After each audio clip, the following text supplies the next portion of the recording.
જય શ્રી સ્વામિનારાયણ વિદ્યાર્થી મિત્રો, શ્રી સ્વામિનારાયણ ગુરુકુલ સંસ્થાન રાજકોટ સંચાલિત SGIS ઓનલાઈન ગુરુકુલમાં હું કશ્યપ મહેતા આપ સૌનું હાર્દિક સ્વાગત કરું છું. વિદ્યાર્થી મિત્રો, આપણે છેલ્લા 3 લેક્ચરથી કોમ્પ્રિહેન્શનનો અભ્યાસ કરીએ. આજે ફરીવાર આપણે કોમ્પ્રિહેન્શનની અંદર એક પેરેગ્રાફ લીધો છે, એનો અભ્યાસ કરીશું અને એના આધારે આપણે પ્રશ્નોના જવાબ લખશું. રેડી વિદ્યાર્થી મિત્રો? તો ફરીવાર આપણે પહેલેથી પેરેગ્રાફ પહેલાં વાંચીએ. થોડા અઘરા શબ્દો એ પણ આપણે જોતા જઈશું. One day a crow was very thirsty. Thirsty એટલે તમને ખબર છે, તરસ્યો. હંગ્રી એટલે ભૂખ્યું, થર્સ્ટી એટલે તરસ્યું. એક દિવસ કાગડો છે ખૂબ જ તરસ્યો થયો એટલે તરસ લાગી. He looked for water here and there. એ પાણી લુકડ ફોર એટલે ના માટે શોધ કરવી, કે પાણીની શોધ માટે અહીં અને ત્યાં બધે શોધે છે. But all the rivers were dry. પણ બધી નદીઓ છે, રિવર્સ એટલે નદીઓ, ડ્રાય એટલે સુકાઈ જવું. બધી નદીઓ શું થઈ ગઈ હતી? સુકાઈ ગઈ હતી.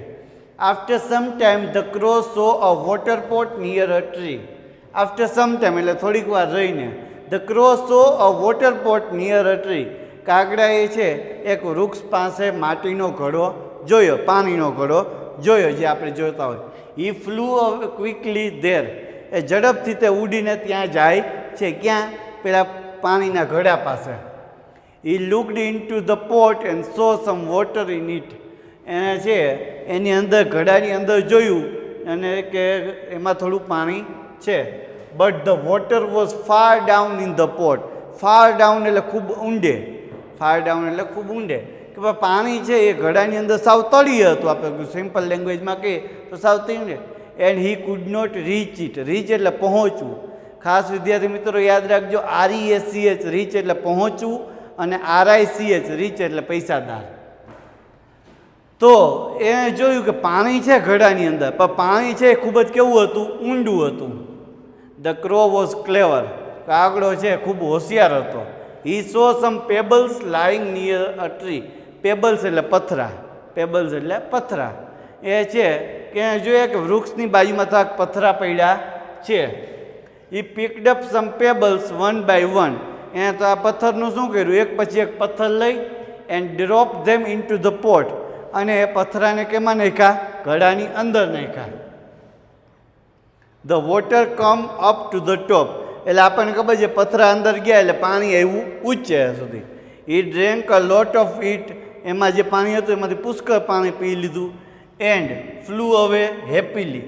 અને ખૂબ શાંતિથી છે, ખુશીથી એ પછી ઉડી ગયો. રેડી વિદ્યાર્થી મિત્રો? સમજાણો એ પેરેગ્રાફ. આપણે આના ઉપરથી આપણે પ્રશ્નોના જવાબ ગોતવાના છીએ. પહેલો પ્રશ્ન છે કે હુ વોઝ થર્સ્ટી. કોણ તરસ્યું હતું? તો આપણે પહેલી જ લીટીમાં આપ્યો છે જવાબ કે a crow was very thirsty. બરાબર? આનો જવાબ આપણે લખી શકીએ કે crow was very thirsty. Crow was very thirsty. Ready મિત્રો? Why did the crow not find the water. Why did the crow not find the water. કે કાગડાને પાણી કેમ નહોતું શોધી શક્યો? તો એક મિત્ર યાદ રાખો, વાય વાળો જે પ્રશ્ન હોય એના મોટા ભાગના જવાબ આપણે કેનાથી આપવો પડે? બીકોઝથી આપવો પડે. કે એણે જોયું કે ભાઈ કારણ શું હતું?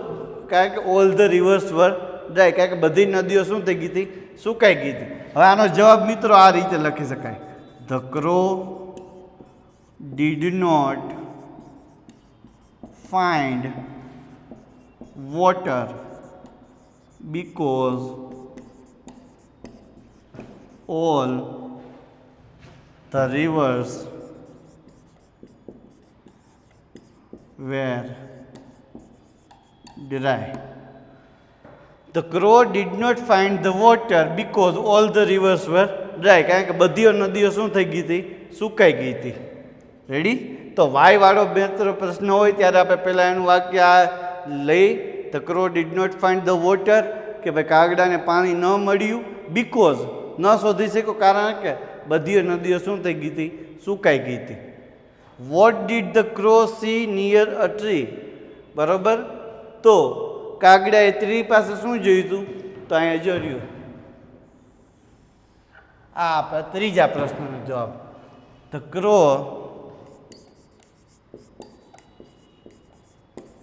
saw a water pot near a tree. The crow saw a water pot near a tree. Ready મિત્રો? Why could the crow not reach the water? કાગડો છે પાણી સુધી કેમ નહોતો પહોંચી શક્યો? કેમ નહોતો પહોંચી શકતો? તો આપણે ફરીવાર આપણે જોઈ શકીએ કે વાયથી પ્રશ્ન એટલે આપણે બીકોઝથી બનાવવો પડશે. શું કામ? Because water was far down in the pot. આ જવાબ આપણો થાય ને. પણ ફરીથી આપણે વાય વાળો છે એટલે બીકોઝથી બનાવવો પડશે. The crow could not reach the water because the water was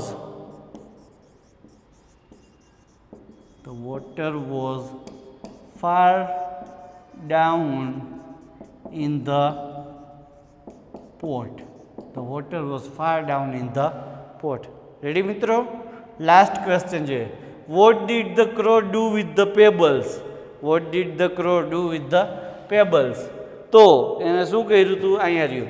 He picked up some pebbles one by one and dropped them into the pot. એ આપણો લાસ્ટ જવાબ થાય. તો the crow picked up some pebbles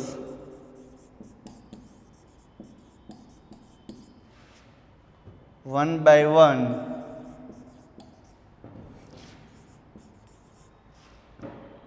and dropped them